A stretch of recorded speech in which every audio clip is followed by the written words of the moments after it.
Camp Hardin here in Joy Parish. Our top stories for today are a teacher spotlight, student spring break plans, and a new recurring segment. All this and more here on Mustang News.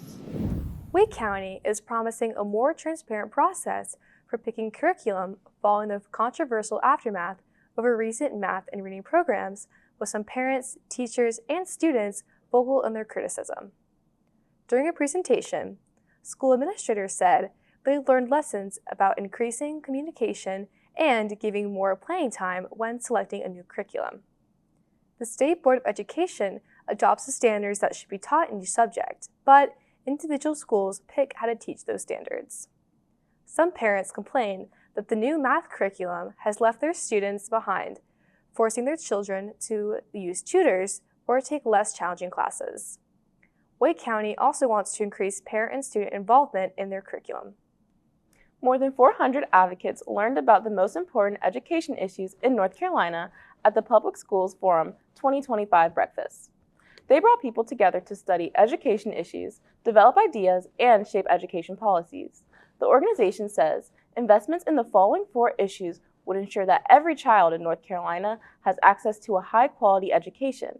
They include ensuring our schools' funding is equitable, making educator pay competitive in North Carolina, and addressing critical needs to support child well-being and also success. Lastly, adopting assessment and accountability policies that are fair and effective. Our next story is about the Academy of Professional Educators, brought to you by Oliver Hickman and Adriel Garcia.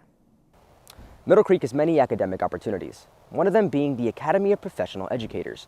The program is designed to prepare its students with the necessary skills for a career in education. Today, I met with teachers and staff to hear their thoughts on the program.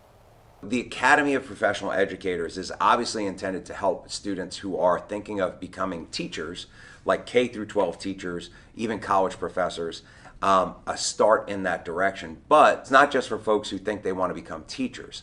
If you think about it, there's a lot of jobs out there that have an element of being an educator to it. We have a lot of students who attend dance classes or gymnastic classes, or are members of like a martial arts school. Somebody is in that setting teaching dance and teaching gymnastics and teaching martial arts. Those are forms of teachers. And so they get to take that, and whether they choose to apply that in teaching or they choose to apply it in, any other field. The biggest feedback that I get from my former Academy students is that they feel much more prepared to take on like extra roles when they move out beyond high school. When you think about, who's attracted to teaching, it really appeals to a lot of different kinds of students. Overall, this program seems like a fine addition to Middle Creek's academic stable. Adriel Garcia, Mustang News. Now from Wyatt Phillips and Gustavo Torres cover the AP Computer Science curriculum changes. Computer science is a valuable set of knowledge in a world that increasingly relies on digital technology. Next year, the AP Computer Science A curriculum will be revised to better align with college computer science classes. I'm very excited about what we're doing next year. We're starting a whole brand new program. Well, actually, it's the same program with a few modifications, and really what they're doing is they're bringing AP Computer Science A into line with all the new changes that AI has brought into the world of computer science. It's not going to be more difficult, and it will be more attractive because it brings it up to date with what's going on right now in computer science. You know that artificial intelligence has created an explosion in the need for coders, because you need people who can create the artificial intelligence. Basically every single company in the world, every single organization in the world wants to implement AI, and also has to manage the challenges of AI. So it's created a even more need for coders. I think the course revisions are a good idea because it's important for College Board to keep up with how colleges are changing their classes, and it's also important for College Board to keep up with how students are learning. So I do think these changes are good.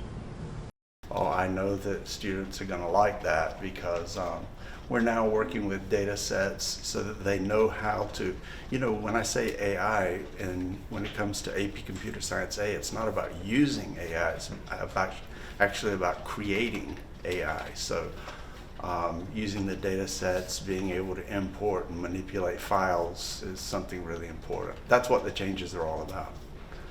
That's a quick overview of the purpose behind the computer science curriculum revisions next year. It's exciting to see how computer science is evolving and where it takes students. Wyatt Phillips, Mustang News. Next up, how students are preparing for Skills USA from George Daniels and Claire Hibbard. Hello, my name is George Daniels, and today I'll be talking to Skills USA competitors about how are they preparing for their state competition coming up in 2 weeks in Greensboro, North Carolina. Many of these competitors compete in many events that have to deal with digital, technical, and workplace skills. A lot of these competitions include video production and graphic design. My competition is TV and video production. I plan to win this year with all the practice I put in for the past couple years, and I feel like after having a year of experience, this year is the year we win it all, get first place. I am competing in broadcasting TV news production. We were practicing by going down to the broadcasting room and cutting down scripts and telling news stories, finding the news stories, and making sure that everything just comes together and just practicing our public speaking skills. As these competitors continue to practice and prepare for their competition, I'm sure they will have great results and bring home many awards. I'm George Daniels, and this is Mustang News. From Alex Lucy and Declan Anderson, student spring break plans. Students at MCHS are looking forward to spring break, which starts this Saturday. Mustangs are excited for a variety of reasons. So for spring break, I plan to go to Atlanta for a couple days to open up spring break, and then I'm gonna come back. I was thinking maybe go to the beach, but other than that, I'm just ready for the break to come. This spring break, I plan to go to Jamaica. We have plans to go to a resort down there, do an all-inclusive type thing, and probably do some excursions and stuff around the island. My family and I are flying to Nevada to watch my mom run her 20th marathon. I'm excited to seeing her finish the race, and we have a plan to help her run the last few miles, so I'm excited to do that with her. One of the most valuable parts of spring break, rest and relaxation out of the normal school environment. It's always nice to get away for a bit and to get away from all the responsibilities you have at home. During spring break, I'm really looking forward to playing my game every day and not coming out of my room. I just want to eat, get fat, and play video games. Despite the one-day cut to spring break, students are still happy about the length of the break. I mean, it's always better to have one more day, but I guess we did have a lot of snow days. So, I just think the teachers need that work day. This is the time, that's key as a high schooler. You get to hang out with your friends, your family. And, I just want to tell all the viewers, just go crazy, just have fun, We hope everyone has a great spring break. Reporting from Mill Creek High School, I'm Declan Anderson with Mustang News. Now from Travis Chapman and Wyatt Kelly, a teacher spotlight on Miss Taylor. Hello, I'm Wyatt Kelly. Miss Taylor has been teaching at Middle Creek since it has opened. She is dedicated to teaching students and helping them succeed in their academics. I think that Miss Taylor is a great teacher. I really learned very well from her. She teaches in a fashion that I feel I learned very well from, with the way that she teaches up at the front of the classroom and then gives us time to work it out and helps us after. Recently, Miss Taylor made the generous decision to donate her hair to help children in need. Today, we're speaking with her about how often she donates and what inspires her to continue. It takes about 2 to 3 years to get it grown long enough to donate. It has to be at least 12 inches to send off to Wigs for Kids. And they take the donated hair and make wigs for kids who have different types of cancers or different types of illnesses that they may lose their hair with. Beyond her generosity in donating hair, Ms. Taylor is also actively involved in the National Honor Society. We just encourage the kids to continue to do what they're doing, pretty much. To continue to do service and to submit their hours that they need to, and encourage them to continue being leaders and try to push them to, do other things. And if we get service opportunities, then we'll share it out with them. Ms. Taylor is a dedicated and compassionate individual who has been serving our community for many years. Reporting for Mustang News, I'm Wyatt Kelly. Now, the Middle Creek Food Pantry by Olivia Norris and Ella Lancaster. Sophomore Amira Williams is committed to expanding and bringing awareness to the school's food pantry. For this project, I hope to expand the food pantry and make it more accessible to all students and destigmatize needing food from the pantry. Because being hungry shouldn't be embarrassing. It's something you feel the need to hide. I've been working on project drafting and proposal drafting for the administrators. I'd like to inspire others to take similar actions just by showing that this is something that is possible. It seems like a lot, but it's doable. She is working in collaboration with counselor Mr. Coley to make a positive impact on students with food insecurity. I had a former student who had graduated and was getting her master's degree in social work. And we had a very good relationship when she was here at Middle Creek. And so we had connected, and she needed to do a community service project for one of her classes. And it was a mutually beneficial thing. I definitely think for the students and families that use it, it can help with food security. I'd say we get stocked in the fall every year pretty solidly. And there are times that it gets a little low, like the fast movers sometimes will disappear, but even teachers here and other members of the school community will help me to restock when I send out and make requests. I do hope it's something that becomes more, not just more utilized, but also perhaps more streamlined so that we can provide more support for students and families that identify, and there might be some proactive things we can do by sending some students home with wares that we've selected for their individual family based on preferences. It'll all work out once the school and community comes together and it's like, hey, even if I don't necessarily need this resource, someone does and I can help them.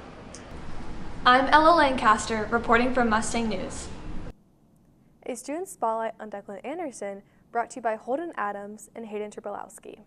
Meet Declan Anderson, a high school junior with motivation like no other. From a full academic load to leadership roles, Declan has proven time and again that hard work and dedication are the keys to success. But what does it really take to maintain top grades, lead a club, and still find time for a social life? In terms of the aviation club, it thankfully hasn't been too much of a burden on my schedule, my academic career. I have a great vice president and newly appointed a event coordinator to help us schedule meetings and generate ideas. So that's definitely how it's helped a little bit, and I've just been able to get my studies done as well. What does it take to stay motivated, overcome challenges, and keep pushing forward while balancing academics, leadership, and personal life? I'm really not the type of guy to spend an all-nighter studying, and I don't really find myself stressing so much about studying, nor do I excessively study. So normally just maybe 2-3 hours I spend per night just studying, and then the rest of the time I just always dedicate to just chilling out and just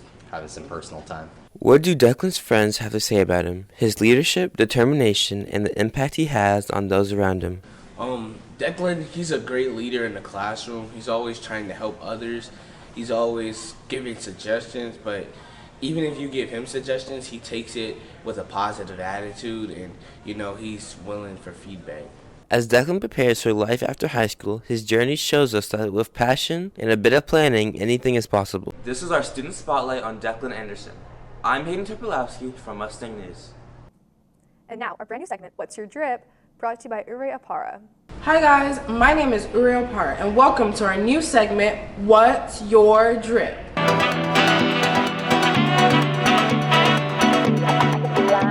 Today we're going to find out what students at Middle Creek like to wear. I got the jacket from Walmart, the pants from Hyped Up, and the shoes from Goat Black Cat Boots.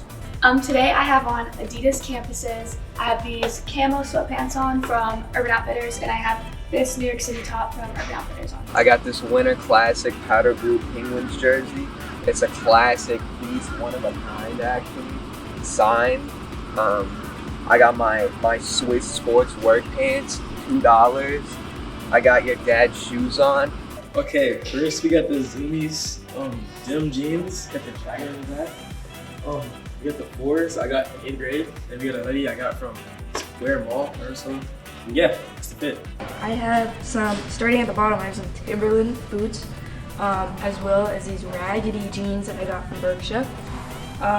All of my top is pretty much from the thrift store. I got this tie, jacket, and a polo button up, as well as some jewelry from antique stores and some pearls as like a little chain. And that's pretty much it. My name is Uriel Parr, reporting for Mustang News, and that was What's Your Drip? Thanks for tuning in. I'm Joy Parrish here with Caroline Hardin, and we'll see you next time on Mustang News.